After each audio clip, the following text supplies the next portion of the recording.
하나님께서 오늘 주신 말씀 고린도전서 14장 1절부터 5절까지의 말씀을 같이 읽겠습니다. 제가 먼저 읽고 한 절씩 교독합니다. 사랑을 추구하며 신령한 것들을 사모하되 특별히 예언을 하려고 하라.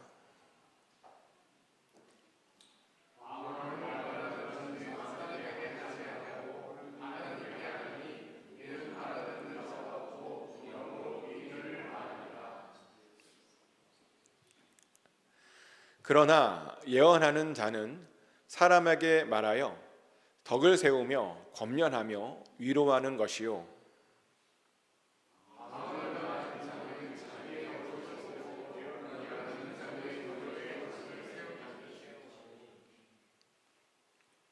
다 같이 읽겠습니다. 나는 너희가 다 방언 말하기를 원하나 특별히 예언하기를 원하노라. 만일 방언을 말하는 자가 통역하여 교회에 덕을 세우지 아니하면 예언하는 자만 못하니라. 아멘. Please be seated. 하나님의 평안이 여러분 10년 가운데 이 시간 함께 하시기를 예수 그리스도 이름으로 축복합니다. 혹시 유튜브 좋아하십니까? 유튜브. 요즘 많은 사람들이 유튜브를 보죠. 근데 모르겠어요. 저는 이상하게 유튜브를 잘 안 보게 되는 것 같아요. 이유를 모르겠습니다. 저도 왜 유튜브를 그렇게 안 보는지 저도 잘 모르겠습니다. 근데 제가 보기에도요, 유튜브에는 굉장히 좋은 내용들이 많더라고요. 심지어 유튜브에는 굉장히 좋은 목사님들의 설교들도 요즘 굉장히 많이 나와 있는 것으로 알고 있습니다. 그래서 요즘 많은 사람들이, 특별히 신실한 그리스도인들이 유튜브로 좋은 목사님들의 설교들을 많이 듣고 있죠. 사실 이것은 굉장히 대단한 발전인데요. 왜냐하면 과거에는 좋은 목사님들의 설교들을 우리가 사실은 잘 들을 수 없었기 때문입니다. 예전에 설교를 한참 배우던 시절에 유명한 목사님들은 어떻게 설교하나 좀 그것이 궁금해져서 그분들의 설교를 들으려고 했던 적이 있습니다. 그래서 그분들의 설교를 들으려고 그분들의 교회의 홈페이지에 가서 열심히 설교를 찾아보았는데요. 근데 설교를 찾아보고 나서 굉장히 좀 당황했던 일이 있었는데, 왜냐하면 그때만 해도 그게요, 공짜가 아니었어요. 돈을 내야 했습니다. 대충 한 편을 들으려면 한 1불 정도, 한 1,000원 정도를 내야 들을 수 있었던 그런 기억이 납니다. 하지만 요즘은 유튜브 덕분에 정말 좋은 목사님들의 설교를, 심지어 과거의 설교까지도 다 공짜로 들을 수 있게 되었습니다. 그래서 그런지 요즘에요, 성도님들의 그 수준이 굉장히 많이 높아져 있습니다. 요즘은 시골 교회 성도님들도요, 굉장히 기가 고급화되어 있습니다. 그래서 웬만큼 설교를 잘하지 않잖아요. 그러면 시골에서도 무시당하기 일쑤입니다. 그래서 요즘 목사님들이요, 굉장히 힘들어하고 있습니다. 너무 힘듭니다. 모든 분들의 귀가요, 굉장히 높아지다 보니까 아마 거기에 맞추려고 요즘 목사님들이 얼마나 많이 노력하고 있는지 모릅니다. 어떤 목사님들 보니까 설교를 가지고요, 일주일 내내 막 씨름하면 어려워하고 힘들어하는 그런 목사님들도 굉장히 많이 보았습니다. 근데 사실은 모르겠어요. 저는 그래서 더 좋아요. 왜냐하면 그 덕분에 설교의 질들이 굉장히 전체적으로 다 높아졌고 좋아졌기 때문입니다. 그래서인지 정말 과거보다요, 사람들의 그 믿음의 수준이 굉장히 더 많이 좋아지고 높아졌습니다. 사실 우리가 과거에는 많은 분들이 왜 교회 다녔냐면요, 단순히 복만 받으려고 교회 다니는 사람들이 솔직하게 말하면 많았습니다. 근데 요즘은 보니까요, 감사하게도 안 그런 것 같아요. 요즘은 그래도 많은 분들이 예수님께서 강조하신 하나님의 나라를 꿈꾸며 교회에 나오는 분들이 정말 많아진 것을 봅니다. 그러며 그것을 위해서, 정말 하나님 나라를 위해서 하나님을 정말 사랑하려고 하고 또 이웃을 사랑하는 그것을 실천하라고 하는 그런 사람들이요, 정말 많아진 것을 봅니다. 그래서 저는 개인적으로요, 유튜브가 사실은 요즘 너무나 감사하기도 합니다. 근데 한편으로는 좀 이런 염려함도 사실 있는데요. 뭐냐면 유튜브를 너무 많이 그렇게 믿으면 안 되는 것 같은데 라는 그런 생각도 해요. 어떤 사람들을 보니까 유튜브에만 나오면 다 진실인 줄 알고 그렇게 믿는 분들도 보니까 있으시더라고요. 근데요, 유튜브도 보니까 거짓말도 많이 해요. 왜냐하면 유튜브에 나오는 내용들은 진실이 아니라 한 개인의 그런 의견일 뿐일 때가 많기 때문이죠. 객관적으로 학자들에 의해서 검증된 내용들이 전혀 아니라는 겁니다. 그래서 사실 유튜브에서 뭔가를 볼 때는요, 우리가 반드시 비판적으로 보고 들어야 되는 겁니다. 반드시요, 더블 체크를 하셔야 된다는 것이죠. 사실 유튜브 시대에 살고 있는 우리들에게 가장 필요한 것이 바로 이런 더블 체크가 아닌가라는 그런 생각도 해봅니다. 왜냐하면 유튜브에서 보니까 추천 영상들이 막 뜨잖아요. 근데 그 추천 영상들이 보니까 내가 평소에 봤던 것을 기반으로 내가 좋아할 것 같은 영상들이 뜨는 거예요. 내가 좋아하는 영상들, 내가 싫어하고 내가 별로 믿고 싶어하지 않을 것 같은 것들은요, 절대로 추천 영상으로 뜨질 않게 되어 있습니다. 그러다 보니 우리가 유튜브를 계속 보잖아요. 그럼 어떤 일이 일어나냐면요, 내가 가지고 있는 생각들이 계속 더 강화되게 됩니다. 그래서요, 어떤 일이 일어나냐면 내가 한번 가짜 뉴스에 빠지잖아요. 그럼 계속해서 가짜 뉴스에 노출되고 가짜 뉴스만 보게 됩니다. 그래서 우리가 유튜브를 뭔가 볼 때에는 반드시 더블 체크를 반드시 하셔야 된다는 겁니다. 그 들은 내용이 정말 진짜인지 가짜인지 반드시 더블 체크를 하셔야 됩니다. 그래야 우리가 안전할 수 있습니다. 그리고 그래야 우리가 유튜브를 통해서도 바른 지식을 얻을 수 있습니다. 근데 그것은요, 유튜브로 설교를 들을 때도 사실은 마찬가지 이야기인데요. 많은 분들이 유튜브에서 설교를 들을 때 설교니까 좋지 않을까라는 생각으로 그냥 아무렇게나 듣는 것을 봅니다. 그런데요, 그것은 바른 자세가 사실은 아닙니다. 사실 유튜브로 설교 들을 때 사실 모든 설교가 다 그렇지만 모든 설교를 들을 때는 우리가 단순히 그냥 들어서는 안 되는 겁니다.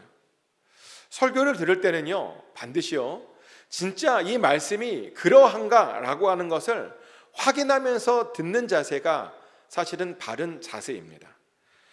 사도행전 17장 11절에 이런 말씀이 있습니다. 베레아에 있는 사람들은 데살로니가에 있는 사람보다 더 너그러워서 간절한 마음으로 말씀을 받고 이것이 그러한가 하여 날마다 성경을 상고함으로. 아멘. 초대교회 사람들은요, 베레아에 있는 사람들을 굉장히 크게 칭찬했는데 왜 칭찬했냐 봤더니 그 베레아 사람들은 그 데살로니가 사람들과 다르게 간절한 마음으로 말씀을 받았기 때문이다 라고 말합니다. 그러면서 그들이 또 뭘 했냐면 그들이 그 들은 말씀을 진짜 과연 그러한가 날마다 더블 체크했고 상고했기 때문이다 라고 말합니다. 그러면 우리들도 말씀을 들을 때는 그렇게 들어야 한다라고 우리에게 권면을 하죠. 그런데 정말 그래요. 말씀을 들을 때는요, 반드시 그렇게 더블 체크를 하시면서 들어야 됩니다. 더욱이 유튜브로 말씀을 들을 때는요, 반드시 더블 체크를 하면서 들으셔야 됩니다. 그래야 우리에게 바른 지식이 생기고 그래야 우리에게 바른 믿음이 생기는 겁니다. 근데 우리가 만일 그렇게 하지 않잖아요. 그러면요, 우리가요, 이상한 것을 믿을 수 있게 됩니다. 이상한 믿음에 빠지게 된다는 겁니다. 그래서요, 정말 이상한 주장을 하는 사람들이 될 수 있다는 거죠. 실제로 요즘 가만히 보니까요, 정말 이상한 것을 믿는 사람들이 정말 많아졌습니다. 이상한 주장을 하는 사람들이요, 정말 많아졌다는 겁니다. 그래서 너무나 궁금해서 도대체 그런 것들을 어디에서 들었냐라고 물어본 적이 있습니다. 그랬더니 그분들이 뭐라고 말하냐면 유튜브에서 들었대요. 그런데 그렇게 듣는 것이 그것으로 끝나면 상관없는데 그것을 듣고 이상한 행동들을 하는 분들이 보니까 있더라고요. 그래서 다른 기독교인들을 굉장히 부끄럽게 만드는 그런 분들도 보니까 있더라고요. 사실 그런 분들이 좀 많아져서 그런지요, 요즘 교회들이 또다시 굉장히 많이 요거도 먹고 있습니다. 그래서 정말 많은 교회 숫자들이 요즘 줄어들고 있습니다. 지난 1월 달에 지방의 감독님이 오셔서 그런 말씀 하셨잖아요. 기억나실지 모르겠지만 작년에 통계를 보니까 문을 닫은 교회가 새로 문을 연 교회보다 훨씬 많았다라는 그런 이야기 우리가 다 들었잖아요. 근데 왜 그랬냐? 그 이유가 있는데요. 듣기는 들었는데 더블 체크를 하지 않고 듣다 보니 잘못된 그런 하나님에 대한 지식을 알게 되었기 때문입니다. 그래서 그것 때문에 잘못 행동했었기 때문입니다. 그런데요, 우리가 교회에 절대로 피해를 주는 일을 해서는 안 되는 겁니다. 우리는 교회에 피해를 주는 것이 아니라 어떻게 하면 교회에 덕을 끼칠까, 그런 것을 고민하고 생각하고 그렇게 행동해야 되는 겁니다. 하지만 오늘 본문에 나오는 어떤 고린도 교회 사람들도요, 보니까 덕을 끼치지 못했다라고 나옵니다. 오늘 성경 읽었던 본문에 보면 그들은 자신의 덕만 쌓으려고 했답니다. 그들에게는 놀랍게도 방언의 은사가 있었답니다. 그리고 그들은 방언으로 하나님께 열심히 기도했답니다. 사실 이것은 좋은 겁니다. 얼마나 좋았을까요? 방언으로 기도한다니요. 사실 방언으로 기도하면요, 기도하기가 굉장히 쉬워집니다. 많은 사람들이 기도하는 것에 어려움을 느끼잖아요. 그런데 방언으로 기도하면 기도하기가 쉽고 굉장히 사실은 좋습니다. 그런데 사도 바울에 따르면 그 고린도 교회는 방언으로 기도한 것이 아주 큰 문제가 되었답니다. 그러면서 뭐라고 말하냐면요, 방언으로 기도하지 말래요. 사실 이것은 굉장히 충격적인 권면입니다. 아니, 방언이 좋은데 방언으로 기도하지 말라니요. 어떻게 사람들에게 그런 말을 우리가 할 수 있을까요? 근데 사실은 그렇게 말한 데에는 다 이유가 있었습니다. 왜냐하면요, 그들이 방언을 남발했었기 때문입니다. 남발을 어떻게 남발했냐면요, 막 설교를 하는데 한쪽 옆에서 막 방언으로 기도한 거예요. 상상이 되세요? 다른 사람들이 설교를 못 들을 정도로 막 옆에서 방언으로 기도했다는 겁니다. 또 대표 기도를 하는데 갑자기 막 방언으로 기도를 하는 겁니다. 거기에 모인 사람들 그 누구도 알아듣지 못하게 그냥 방언으로 대표 기도를 했습니다.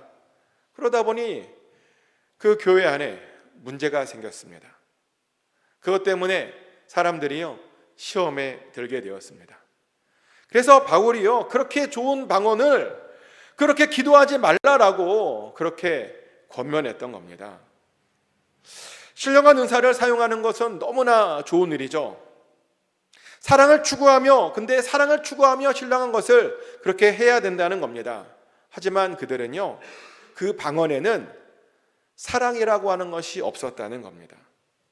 그래서 그들의 그 좋은 방언이 교회에 덕이 되지 못했다는 거죠. 그러면서 뭐라고 권면하냐면, 정말 방언을 정말 꼭 하고 싶다면 덕이 될 수 있도록 통역하는 자들을 데려와라 라고 그렇게 권면했습니다. 자신만을 위해 방언하는 그런 일들은 하지 말아달라고 그렇게 권면했던 겁니다. 그런데 왜 어떤 사람들은 그렇게 자신만을 위해서 그렇게 방언을 했던 것일까요? 가장 근본적인 이유가 뭐냐면 사실은 그들 안에 사랑이 없었기 때문이죠. 교회에 덕을 끼쳐야 된다라고 하는 그런 생각들이 사실은 전혀 없었기 때문입니다. 그런데요, 제가 지난번에도 말씀드렸다시피 사랑이 없으면 아무것도 아닙니다. 서로 우리가 우리의 몸을 불사르게 내어줄지라도 사랑이 없으면 아무것도 아닙니다. 서로 우리가 우리의 재산을 다 팔아 가난한 사람들을 위해 나눠줄지라도 사랑이 없으면 정말 아무것도 아닙니다. 그 대단한 예언을 하고 그 대단한 방언을 할지라도 우리 안에 사랑이 없으면 사실은 아무것도 아니라는 겁니다. 그런데 그들의 방언에는 사랑이 전혀 없었습니다. 그래서 그들이 방언을 했지만 전혀 교회에 덕이 되지를 못했습니다. 아마 그들의 방언에 사랑이 있었다면 그 방언들은 반드시 교회에게 덕이 되었을 겁니다. 사랑이 있었다면 다른 사람들을 배려했고 생각했을 겁니다. 그래서 우리는요, 어떤 행동을 할 때 먼저 우리 안에 사랑하는 마음, 그 사랑하는 마음부터 먼저 있어야 됩니다. 그래야 교회의 덕이 될 수 있는 겁니다. 그런데 당황스러운 것이 뭔지 아십니까? 많은 사람들이요, 자신에게 사랑이 있다라고 착각하며 그렇게 오해하며 살고 있습니다. 그러며 자신들의 행동이 나름 어떤 교회에 덕을 끼치고 있다라고 그렇게 믿으며 사실은 살고 있는 중입니다. 왜냐하면 겉으로 보기에는 뭔가 잘하는 것처럼 보이거든요. 그리고 정말 겉으로 보기에만 보면 나름 하나님께 열심인 것처럼 보이기도 합니다. 이야기를 들어보니까 나름 묵상도 한다 그래요. 나름 개인적인 예배도 드린다 그러고, 나름 말씀도 열심히 듣고 있고, 또 말씀도 열심히 읽고 있다 그럽니다. 또 나름 뭔가 봉사활동도 열심히 하려고 찾아다니며 하나님을 섬기고 있답니다. 그런데요, 보면 그분들의 열심이 교회에 전혀 덕이 되지 않고 있더라는 거죠. 마치 고린도 교회에서 방언이 전혀 덕이 되지 않았던 것처럼 그들의 행동도 교회에 전혀 덕이 되지 않고 그렇게 있더라는 겁니다. 그래서 그런 분들에게 바울이 분명하게 경고합니다. 덕이 되지 않을 것 같으면 차라리 하지 말라라고 경고합니다. 덕이 되지 않는 것은 교회를 세우는 것이 아니라 교회를 무너뜨리는 것이랍니다. 우리의 행동과 우리의 믿음은요, 반드시 교회의 덕이 되어야 한답니다. 나에게만 덕이 되는 것이 아니라 교회에도 다른 사람들에게도 덕이 되어야 한다고 분명하게 말하고 있습니다. 맞습니다. 우리의 모든 행동들은요, 교회의 덕이 되어야 하는 겁니다. 절대로요, 나에게만 덕이 돼서는 안 됩니다. 그 행동이 나만 행복하게 만들면 안 됩니다. 그 행동이 나만 만족시켜서는 안 됩니다. 그 행동들을 통해서 교회도 살고요, 더불어 나도 살아야 하는 겁니다. 근데 제가 예전에 양육했던 어떤 친구가요, 이 중요한 사실을 알지 못했어요. 그러다 보니 자기에게만 덕이 되는 그런 행동들을 하더라고요. 그 친구와 저는 사실은 서로 다른 교회를 다니는 사이였는데요. 근데 저에게 공부를 배웠던 인연으로 그룹으로 성경 공부를 배우고 있었던 그런 친구였습니다. 근데 어느 날은 성경 공부를 한참 하고 있는데 그 성경 공부 중에 이런 하소연을 하는 거예요. 자기가 보기에 자기는 나름 신앙생활을 잘하고 있다는데, 근데 자기네 교회 목사님은 자기를 그렇게 보지 않는다는 겁니다. 그래서 자기만 보면 제발 좀 정신 차리고 신앙생활 좀 잘해, 그렇게 맨날 잔소리를 한다는 거예요. 너무 억울하답니다. 자기도 나름 잘하고 있는데, 자기가 열심히 교회를 섬기는 것 같고 성경도 공부하려고 노력하고 있는데 왜 그럴까? 자기가요, 예배만 잘 안 간대요. 왜 안 가냐 그랬더니 그냥 교회 사람들이 다 싫대요. 자꾸만 자기 건드리고 자기 제발 참견 좀 안 했으면 좋겠다고. 그런 하소연을 제 앞에서 하는 거예요. 근데 그때는 그냥 하소연을 사실은 별 대수롭지 않게 여겼는데, 근데 나중에 생각해 보니까요, 그 친구가 정말 신앙생활을 잘못하고 있는 거더라고요, 보니까. 왜냐하면 그 친구의 신앙생활이요, 교회에 사실은 그 교회에 전혀 도움이 되지 않았거든요. 그냥 그 친구에게만 도움이 되었던 겁니다. 그랬더니 요즘 뭐 하고 있나 봤더니요, 교회를 안 다니고 있어요. 그 아버지가 장로님이시고 그 어머니가 권사님이신데 그 친구는 교회를 안 다닌대요, 이제는. 근데 보니까요, 교회에 덕이 되지 않는 그런 신앙생활은요, 그 끝이 그렇게 될 수밖에 없습니다. 그 당시에는 뭔가 하고 있는 것 같고 뭔가 열심히 하는 것 같지만 결국에는 교회에 덕을 끼치지 못하면 교회를 떠날 수밖에 없다는 겁니다. 그래서 우리는요, 어떻게든 교회에 덕이 되는 그런 신앙생활을 해야 합니다. 그래서 하나님께서도 어떤 사람들을 보면요, 어떻게든 교회에 덕을 끼치는 사람으로 만드시는 그런 장면들을 우리가 성경에서 굉장히 많이 그렇게 보게 되죠. 제가 찾은 사람은 고넬료라고 하는 사람인데요, 고넬료는 그렇게 하나님에 의해서 만들어진 사람입니다. 사도행전 10장에 보면 고넬료라고 하는 이름을 가진 사람이 나오는데, 이 사람은 어떤 사람이냐면 로마의 백부장이었습니다. 로마 시민이었다는 겁니다. 하지만 그는 로마인에도 불구하고 굉장히 경건한 사람이었고요, 놀랍게도 하나님을 경외했고 백성들을 많이 구제했던 사람이었습니다. 심지어요, 기도도 굉장히 열심히 했다라고 성경에 나옵니다. 하지만 하나님께서 보시기에 그는 여전히 부족한 사람이었습니다. 뭐가 부족했냐면요, 그는 아직도 교회에 속해 있지 않았던 사람이었기 때문입니다. 그래서 교회에 전혀 덕을 끼치지 못하던 사람이었기 때문입니다. 그래서 그를 불쌍히 여겨서 베드로를 그에게 보내주시죠. 그리고 그와 그의 집이 구원을 받을 수 있도록 세례를 베풀어 주셨고 마침내 구원시켜서 교회의 멤버가 되게 하셨습니다. 그러며 교회에 덕을 끼치는 사람으로 만들어 주셨습니다. 실제로 고넬료는요, 교회에 굉장히 큰 덕을 끼치는 사람이 되었는데, 초대교회는 고넬료로 인해서 엄청난 변화를 경험하게 되죠. 고넬료 이전에는 이방인들이 교회의 멤버가 된다라고 하는 것은 상상도 못하는 일이었습니다. 오직 교회의 멤버는 유대인들만 될 수 있었습니다. 그런데요, 이방인인 고넬료가 교회의 멤버가 되었습니다. 그러다 보니요, 이방인들에게도 복음이 전해지는 그런 계기가 될 수 있었습니다. 고넬료는 이렇게요, 초대교회를 변화시키는 사람이었습니다. 초대교회에 이런 덕을 끼치는 사람이었습니다. 비로소 그의 신앙과 그의 믿음이 주 안에서 완성이 된 겁니다. 맞습니다.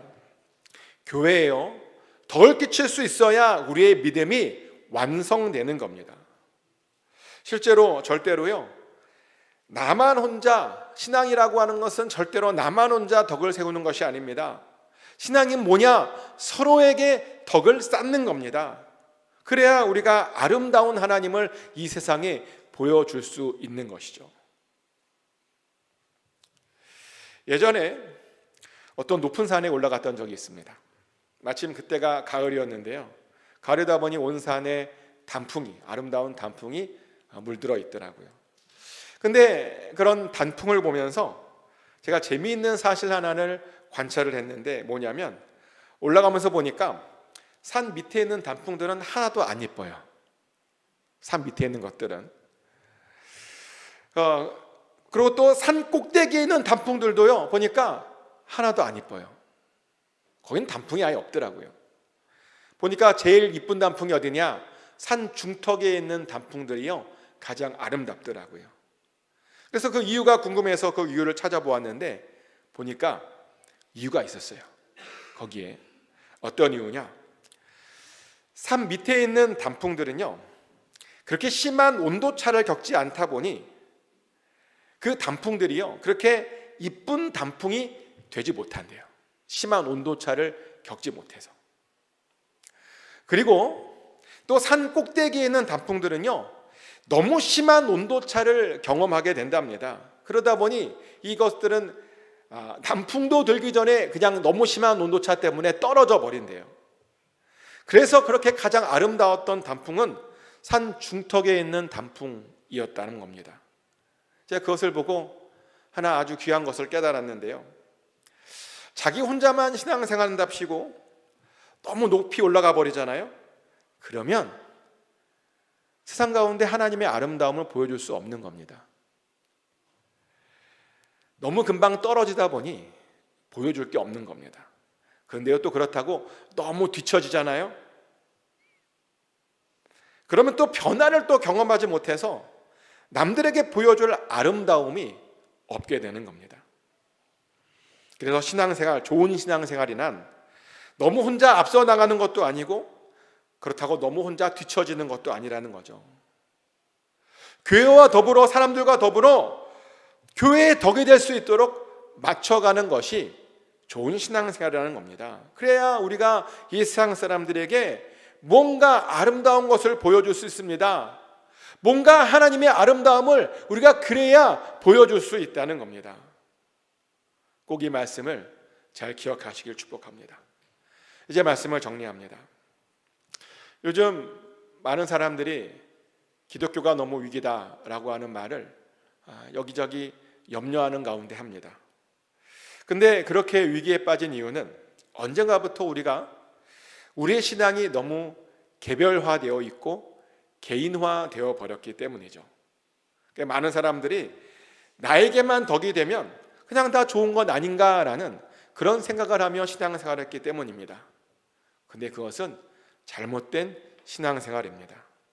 신앙생활은 반드시 교회의 덕이 되어야 합니다. 그래야 나도 살고요, 그래야 교회도 사는 겁니다. 절대로 여러분들에게만 덕을 쌓으려고 하지 마십시오. 자기 만족으로 우리가 신앙생활해서는 안 됩니다. 우리가 가진 은사와 우리의 지식과 그 열정들이 교회를 통해서 드러나야 하는 겁니다.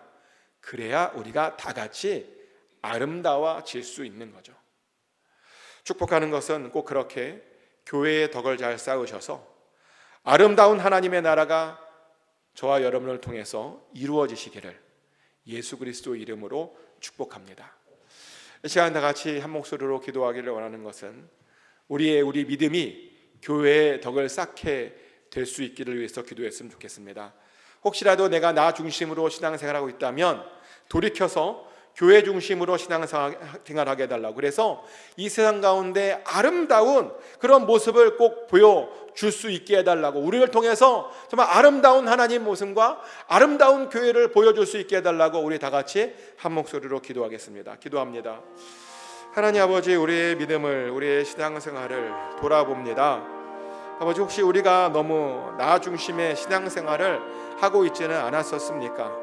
교회를 생각하지 않고 나만 생각하고 나의 만족으로만 그렇게 하나님을 믿고 있지 않았습니까? 아버지, 우리가 조금 더 교회의 덕을 쌓을 수 있는 그런 신앙생활을 하게 하여 주시옵소서. 교회의 덕을 쌓을 수 있는 그런 믿음을 허락하여 주시옵소서. 그래서 하나님, 우리가 다 같이 연합하여서 하나님의 아름다움을 이 세상 가운데 보여줄 수 있는 우리 모두가 되게 하여 주시옵소서. 우리를 그렇게 사용하여 주시옵소서. 그래서 하나님, 정말 교회의 덕을 세울 수 있는 아버지 그런 칭찬받는 믿음 되게 하여 주시옵소서. 사랑의 하나님, 어떤 사람들은 교회를 전혀 배려하지 않은 채 자기에게만 덕을 쌓는 그런 믿음 생활을 하고 있습니다. 그러다 보니 교회가 아버지 무너지고 있습니다. 아버지, 우리는 그렇지 않기를 원합니다. 우리가 우리의 믿음도 중요하지만 교회에 덕을 세우는 믿음을 갖게 하여 주시고, 그래서 교회를 살려서 교회도 살고 우리도 사는 그런 우리 모두가 되게 하여 주시옵소서. 그래서 하나님의 아름다움을 이 세상에 선포할 수 있도록 우리를 사용하여 주시옵소서. 예수님 이름으로 기도합니다. 아멘.